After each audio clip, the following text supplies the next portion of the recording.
আমার প্রিয় ক্লাস 12 এর ছাত্রছাত্রী তথা যারা এই নতুন সিলেবাসে থার্ড সেমিস্টার দিবে, তোমাদের বাইরের স্কুলে এবং কাউন্সিলের কোশ্চেনে পরীক্ষা, এই পরীক্ষার ভীতি কাটাতে আমি এবিটিএ টেস্ট পেপার থেকে সমস্ত পেজগুলি সলভ করে দেব, কথা দিয়েছিলাম। সেই অনুযায়ী আগের যে পেজগুলি করে দেয়া আছে, আজকে পেজ 189 এই পেজ থেকে সমস্ত এমসিকিউগুলি সলভ করে দেব। এখানে প্রথম প্রশ্ন আছে, ওয়েগনার উত্তর ও দক্ষিণ আমেরিকার পশ্চিম দিকে চলনের কারণ হিসাবে উল্লেখ করেছিলেন। ওয়েগনার কিন্তু উল্লেখ করেছিলেন সেটা হচ্ছে জোয়ারি শক্তির কথা, অর্থাৎ এ হবে সঠিক উত্তর। পরের কোশ্চেন, বিবৃতি আছে মহী সঞ্চরণের সপক্ষে যুক্তিস্বরূপ জিগসোফিট ও মেরু ভ্রমণ উল্লেখযোগ্য, একদমই ঠিক। এবং দ্বিতীয় সেটি হলো ওয়েগনারের মতে দক্ষিণ আমেরিকা মহাদেশ ভারতীয় উপমহাদেশের দক্ষিণ অংশ থেকে বিচ্ছিন্ন হয়ে পূর্ব দিকে সরে গেছে, না, দক্ষিণ আমেরিকা মহাদেশ পশ্চিম দিকে সরে গেছে। তাহলে এখানে সঠিক উত্তর হচ্ছে এ, অর্থাৎ শুধুমাত্র এক সঠিক।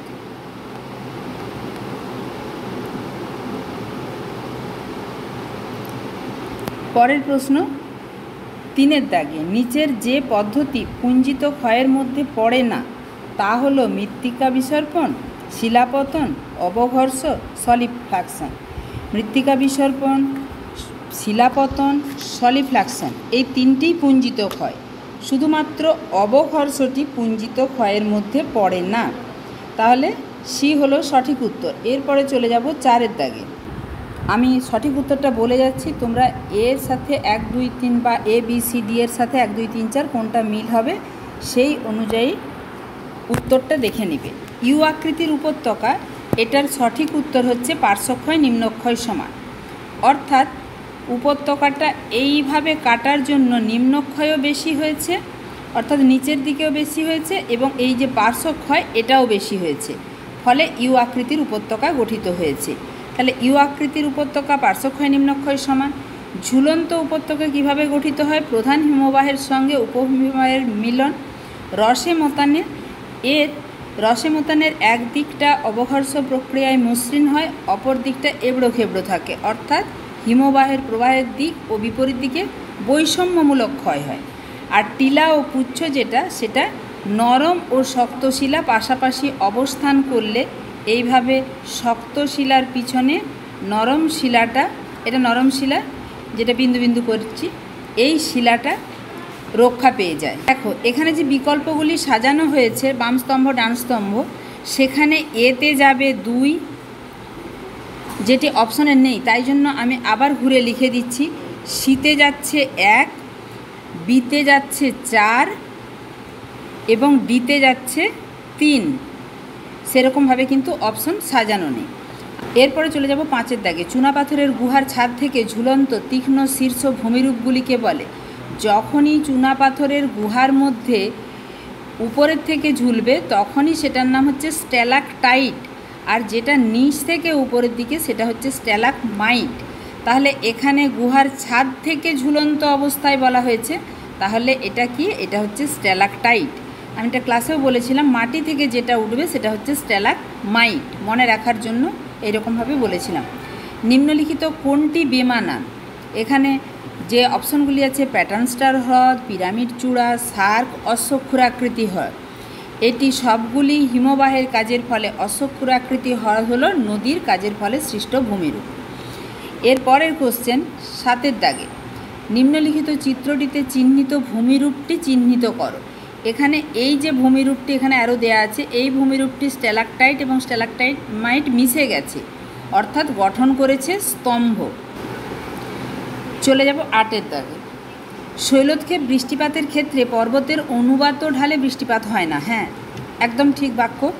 পর্বতের অনুবাত ঢালে উষ্ণতা অধিক থাকে বলে ঘনীভবন কম হয়, এটাও ঠিক। অর্থাৎ 8-এর যেটা সঠিক উত্তর হবে সেটা হচ্ছে সি, দাবি ও কারণ দুটোই সঠিক। শিল্পাঞ্চলে দৃষ্টির স্বচ্ছতা কমে প্রধানত কিসের কারণে? ধোঁয়াশার কারণে। সমুদ্র জলে প্রধানত অধিক থাকে কোনটা? Sodium chloride. যেগুলো সহজ কোশ্চেন সেগুলো আমি শুধুমাত্র উত্তর বলে দিচ্ছি, বা যেগুলো ডেটা ভিত্তিক তোমাদেরকে মনে রাখতে হবে সেগুলো শুধু উত্তরগুলো বলে দিচ্ছি। প্রসঙ্গক্রমে যেটা বোঝানোর সেটা একদম বুঝিয়ে দেব। 11 দাগে নিম্নলিখিত বিকল্পগুলির মধ্যে অবস্থান অনুসারে সামুদ্রিক সঞ্চয়। আমরা যদি এটা দেখি, সমুদ্র খাতের সঞ্চয়, আগ্নেয় সঞ্চয়, প্রবাল সঞ্চয়, এগুলো সবই সঞ্চয়, কিন্তু আমাদের চেয়েছে অবস্থান অনুসারে। অবস্থান অনুসারে যদি দেখি তাহলে সঠিক উত্তর হবে সি। অবস্থান অনুসারে প্রথমে তটদেশ, তারপরে অগভীর সমুদ্র, তারপরে গভীর সমুদ্র, তাই সি এরটি সঠিক উত্তর। চলে যাব 12 দাগে। 12 দাগে সমুদ্র জলের লবণতা বৃদ্ধির ক্ষেত্রে নিচের বিবৃতিগুলি বা কারণগুলির মধ্যে কোনটি সঠিক? 12 দাগের সঠিক উত্তর হচ্ছে কম বৃষ্টিপাত, অধিক বাষ্পীভবন। বৃষ্টি যে পরিমাণ হচ্ছে তার তুলনায় যদি বাষ্পীভবন বেশি হয় তাহলে লবণতা বৃদ্ধি পাবে।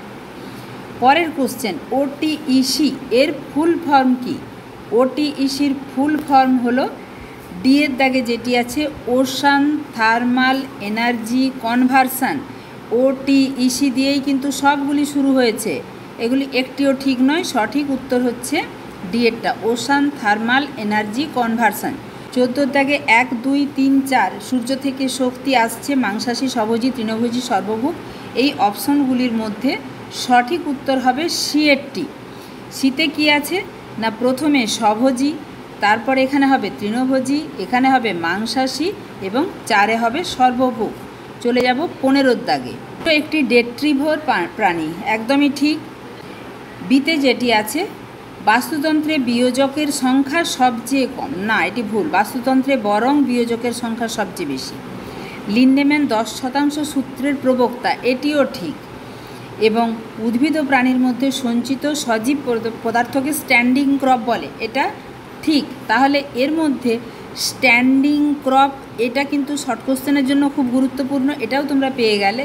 উদ্ভিদ ও প্রাণীর মধ্যে সঞ্চিত সজীব পদার্থ হচ্ছে স্ট্যান্ডিং ক্রপ। তাহলে আমাদের 15 দাগে প্রশ্ন যেটা ছিল, নিচের বর্ণনাগুলির মধ্যে কোনটি সঠিক নয়? সঠিক উত্তর পেলে বাস্তুতন্ত্রে বিয়োজকের সংখ্যা সবচেয়ে কম। যেটি সঠিক নয় সেটি হচ্ছে বিএটি। আমাদের যেটা পার্ট এ অর্থাৎ ফান্ডামেন্টালস অফ ফিজিক্যাল জিওগ্রাফি, সেখান থেকে 15টি কোশ্চেন কমপ্লিট হলো। এরপরে চলে যাব আমরা পার্ট বি, যেখানে ফান্ডামেন্টালস অফ হিউম্যান জিওগ্রাফি। সেখানে 16 দাগে যে কোশ্চেনটি আছে, 2011 সালে ভারতের জনঘনত্ব ছিল কিন্তু হচ্ছে 382 জন পার বর্গ কিমি, অর্থাৎ এটি সঠিক উত্তর। 17 দাগে নিম্নলিখিত বিবৃতিগুলি বিবেচনা করো। জনঘনত্বের তুলনায় মানুষ জমি অনুপাত কোনো দেশের নাগরিকদের আয় ও জীবনযাত্রার মান সম্পর্কে নিখুঁত চিত্র প্রদান করে, এটা একটা ঠিক বাক্য। মানুষ জমি অনুপাত নির্ণয়ের প্রধান দুটি উপাদান হলো সংস্কৃতি সম্পন্ন মোট জনসংখ্যা ও মোট উৎপাদনশীল কার্যকর জমি। দেখো এখানে সংস্কৃতি সম্পন্ন মোট জনসংখ্যা মানে শিক্ষা দীক্ষা অর্থাৎ প্রযুক্তি জ্ঞান সম্পন্ন মানুষ, আবার উৎপাদনশীল কার্যকর জমি মানে যেই জমিটাতে জমি তো থাকতেই পারে কিন্তু সেই জমিটা হবে কার্যকর, সেখান থেকে হয় কৃষি, নয় খনিজ সম্পদ, নয় শিল্প, নয় ব্যবসা বাণিজ্য, এই কার্যকর জমি। এই দুটি বাক্যই কিন্তু একদম ঠিকঠাক, কিন্তু এখানে প্রশ্নটি করাতে ভুল আছে, কোনো রকমভাবে প্রিন্টিং মিস্টেক। কারণ এ অপশনে শুধু বলেছে শুধু দাবিটি, আর কোনো কথা নেই। বি অপশনে শুধু বলা আছে সঠিক, শীতে বলা আছে শুধুমাত্র কারণ, আর দুটোই ভুল। এখানে প্রশ্নগুলির ধরনে ভুল আছে। আমি যেটা তোমাদেরকে জানাতে চাইছি সেখানে হচ্ছে এই দুটো দাবি এবং কারণ দুটোই সঠিক, কিন্তু সেরকম কোনো অপশন নেই। বলছি এ বি দুটো দাবি, কিন্তু দাবি এবং তার যে কারণ এটা তোমাদের অ্যাজারশন রিজনিং টাইপের কোশ্চেন। 17 দাগে দুটোই কিন্তু ঠিক আছে। এরপরে চলে যাব 18 দাগে। কাম্য জনসংখ্যা তত্ত্বের প্রবক্তা হলেন এডুইন ক্যানন। 19 দাগে উন্নয়নশীল দেশের জনসংখ্যা পিরামিডের মধ্যভাগ স্ফীত হওয়ার কারণ কর্মক্ষম জনসংখ্যা অধিক।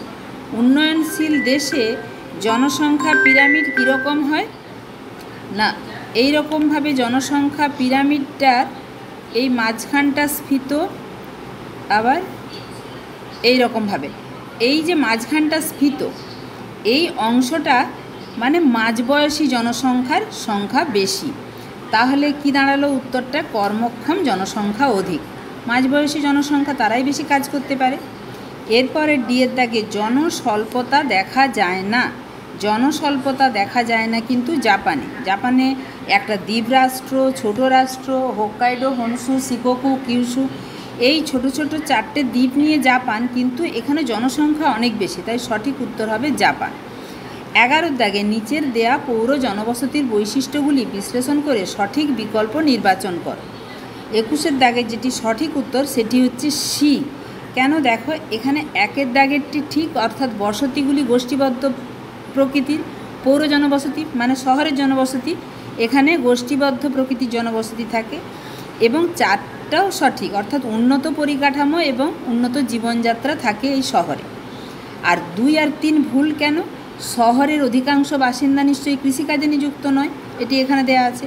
আর জনসংখ্যার চাপ খুব কম থাকে না, বরং গ্রামে জনসংখ্যার চাপ কম থাকে।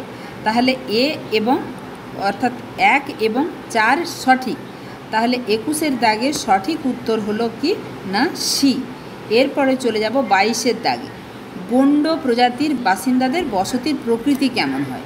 এটা বিক্ষিপ্ত বসতির, এদের জীবিকাটা মূলত বন ভিত্তিক বা বনকে কেন্দ্র করে শিকার, পশুপালন, বনজ সম্পদ সংগ্রহ, তাই এরা দূরে দূরে অর্থাৎ বিক্ষিপ্ত আকৃতির জনবসতিতে বসবাস করে। 23 দাগে সঠিক বিকল্প নির্বাচন করো। ভারতের নগরায়নের সমস্যা। ভারতের নগরায়ন বা আমরা শহরগুলোর যদি মূল সমস্যা দেখি তাহলে বস্তি, যানজট, জল নিকাশির সমস্যা। 24 দাগে নিম্নলিখিত বিকল্পগুলির মধ্যে কোনটি সামঞ্জস্যহীন? জেরুজালেম, রোম, বারাণসী, মক্কা, না আলিগড়, অক্সফোর্ড, কেমব্রিজ, না দুর্গাপুর, জামশেদপুর, পিটসবার্গ, ডেট্রয়েট। আমি যে নামগুলো বললাম দেখো, এটা হচ্ছে ধর্মীয়, এটা হচ্ছে মূলত শিক্ষা শহর, এগুলো হচ্ছে শিল্প শহর। আমাকে বলেছে কোন বিকল্পটি সামঞ্জস্য। একমাত্র ডি এর অপশানটা দেখো, লন্ডন, এটা ব্রিটিশ যুক্তরাজ্যের রাজধানী। পুনে ভারতের একটি শহর। শিলিগুড়ি ভারতের একটি শহর। আবার বৃন্দাবন ভারতের একটি শহর, কিন্তু এটি ধর্মীয় শহর, এটা হচ্ছে প্রযুক্তিগত বা শিল্প শহর, এবং শিলিগুড়ি হচ্ছে এটা পর্যটন শহর। তাহলে এই অপশনটাতে কি হয়েছে না সামঞ্জস্যহীন শহরগুলো আছে, তাহলে এখানে সঠিক উত্তর হবে ডি। এবং 25 দাগে মেগালোপলিস, পৌরপুঞ্জ আর বারবান পৌর বসতির বয়সভিত্তিক শ্রেণীবিভাগ। এদিকে আছে গ্যালপিন, প্যাট্রিক গেডেস, মানফোর্ড, গটম্যান। এখানে 25 দাগের যেটি সঠিক উত্তর সেটি হচ্ছে এতে যেটা আছে, অর্থাৎ এই মেগালোপলিস কথাটি প্রথম ব্যবহার করেন যা গটম্যান। পৌরপুঞ্জ, এটা গৌরপুঞ্জ আছে নয়, পৌরপুঞ্জ, পৌরপুঞ্জ কথাটি প্রথম ব্যবহার করেন প্যাট্রিক গেডেস। যদিও শহরের আধুনিকীকরণের ক্ষেত্রে প্যাট্রিক গেডেসের ভূমিকা বা অবদান অপরিসীম, এটাও তোমরা জেনে রাখবে, কিন্তু এই পৌরপুঞ্জ কথাটি প্যাট্রিক গেডেস প্রথম প্রচলন করেন। এরপরে সিয়ের দাগে যেটি বারবান, সেই কথাটি প্রথম ব্যবহার করেন ভৌগোলিক মানফোর্ড। আর পৌরবসতির বয়সভিত্তিক শ্রেণীবিভাগ করেছেন গটফোর্ড। তাহলে সঠিক উত্তর হলো এ এর সাথে 4 যাবে, বি এর সাথে 2 যাবে, সি এর সাথে 1 যাবে, ডি এর সাথে 3 যাবে। এরপরে চলে যাব 26 দাগে। ভারতের সর্বাধিক জনঘনত্বপূর্ণ রাজ্য, সবচেয়ে বেশি জনঘনত্ব বিহারে, এবং আরেকটা তথ্যও মনে রাখবে, সবচেয়ে কম জনসংখ্যার হার সেটাও বিহারে। 27 দাগে, 27 দাগের সঠিক উত্তর হচ্ছে শুষ্ক অঞ্চলে জলবিভাজিকা ব্যবস্থাপনার গুরুত্বপূর্ণ পদ্ধতি হচ্ছে বৃষ্টির জল সংরক্ষণ, অর্থাৎ এটি সঠিক উত্তর। 28 দাগে ভারতের বৃহত্তম সেচ খাল ইন্দিরা গান্ধী সেচ খাল, তাই ডি সঠিক উত্তর। এরপরে চলে যাব 29। এখানে অপশানগুলি আছে বায়ুশক্তি, জৈব গ্যাস বিদ্যুৎ, ভূতল শক্তি, সর্বপ্রথম 90 প্ল্যান্ট। এই ডি এর অপশানটাতে কিছু একটা গণ্ডগোল আছে, বাকি যে 3টে সেটা সুন্দরভাবে মেলানো হয়ে যাচ্ছে, এবং ডি এরটা মেলাতে গেলে তখন পড়ে থাকছে কিউবা। এখানে যেগুলো সঠিক উত্তর হবে 29-এরটা, সেটা হচ্ছে বায়ুশক্তি। বায়ুশক্তিতে প্রথম স্থান হচ্ছে চীনের, এবং জৈব গ্যাস বিদ্যুৎ এতে প্রথম স্থান হচ্ছে জার্মানির।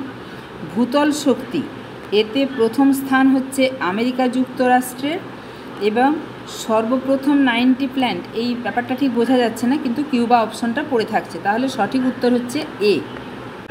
30 এখানে একটা অনুচ্ছেদ দেয়া আছে। বিখ্যাত কৃষিবিজ্ঞানী মার্কিন অধ্যাপক ডক্টর নরম্যান আর্নেস্ট বোরলগ 1951 সালে উচ্চ ফলনশীল গম বীজ আবিষ্কার করেন। এই উচ্চ ফলনশীল গম বীজ আবিষ্কারের মাধ্যমেই পৃথিবীতে সবুজ বিপ্লবের সূচনা হয়। অপরদিকে ফিলিপাইন্সে, যাই হোক অনেকটা বড় আছে, আমি পড়ছি না। পৃথিবীতে সবুজ বিপ্লবের সূচনা হওয়ার পিছনে প্রধান কারণ যদি বলি তাহলে সেটা হচ্ছে ডি, উচ্চ ফলনশীল বা উত্তরটা তোমরা এখানেই একদম অনুচ্ছেদটির মধ্যেই পেয়ে যাচ্ছ। এর পরের কোশ্চেন 31, সঠিক বিকল্পগুলি বেছে নিয়ে স্তম্ভগুলি মেলাও। হলুদ বিপ্লব, নীল বিপ্লব, রূপালী বিপ্লব, শ্বেত বিপ্লব। 31-এর সঠিক উত্তর হচ্ছে বি এর দাগে যে অপশানগুলি আছে। অর্থাৎ হলুদ বিপ্লব কিসের সঙ্গে যুক্ত? না, হলুদ বিপ্লব হচ্ছে তৈলবীজ উৎপাদনের সঙ্গে যুক্ত। নীল বিপ্লব মাছ উৎপাদনের সঙ্গে যুক্ত। রূপালী বিপ্লব ডিম উৎপাদনের সঙ্গে যুক্ত। শ্বেত বিপ্লব দুধ উৎপাদনের সঙ্গে যুক্ত। চলে যাব 32, ভারতের জাতীয় সড়ক পথগুলি পরিচালনা করে কোন সংস্থা? ভারতের জাতীয় সড়ক পথ কিন্তু পরিচালনা করে national highways authority of India. তাই এখানে যদি তোমাদের অপশন থাকে NHAI, আমি লিখে দিচ্ছি NHAI, তাহলে কিন্তু সেটাই সঠিক উত্তর দেবে। তবে এখানে যে অপশনগুলি আছে তার মধ্যে পাবলিক ওয়ার্ক ডিপার্টমেন্ট, যেটা PWD, এটা হচ্ছে জাতীয় সড়ক পরিচালনার কাজ করে। পরের প্রশ্ন, সার্ক সদস্যভুক্ত দেশগুলি নিজেদের বাণিজ্যিক উন্নতির জন্য যে সংস্থা গঠন করেছে সেটা গঠন করেছে সাপটা। সঠিক উত্তর হলো সাপটা। আর দুটো কোশ্চেন আছে, সেগুলো হচ্ছে এখানের যে ভারতের ম্যাপটি আছে এই অংশে একটু অংশ চিহ্নিত করা আছে, তার মধ্যে একটা কালো ডট আছে, এখান থেকেই প্রশ্নগুলি আছে। দেখে নেব প্রশ্নগুলি। খনিজগুলি দেখে বিকল্পগুলির মধ্যে এ চিহ্নিত স্থানটি, যেখানে ওই একটু বেশি জায়গা আছে এর মধ্যে ভেতরে আছে এই ডট চিহ্ন বা এ চিহ্ন, এই অঞ্চলটি আকরিক লোহা উৎপাদনে অগ্রণী। আর চিহ্নিত স্থানটি যেটি বেশি জায়গা জুড়ে আছে সেটি হচ্ছে কফি উৎপাদক অঞ্চল। অর্থাৎ 34-এর সঠিক উত্তর হচ্ছে ডি এবং 35-এর সঠিক উত্তর হচ্ছে এ। আরেকবার দরকার হলে ম্যাপটা তোমরা দেখে নাও। এটা হচ্ছে লোহা উৎপাদনে উল্লেখযোগ্য আর পুরো জায়গাটা হচ্ছে কফি উৎপাদনে উল্লেখযোগ্য। তাহলে 34 ডি, 35 হচ্ছে কফি।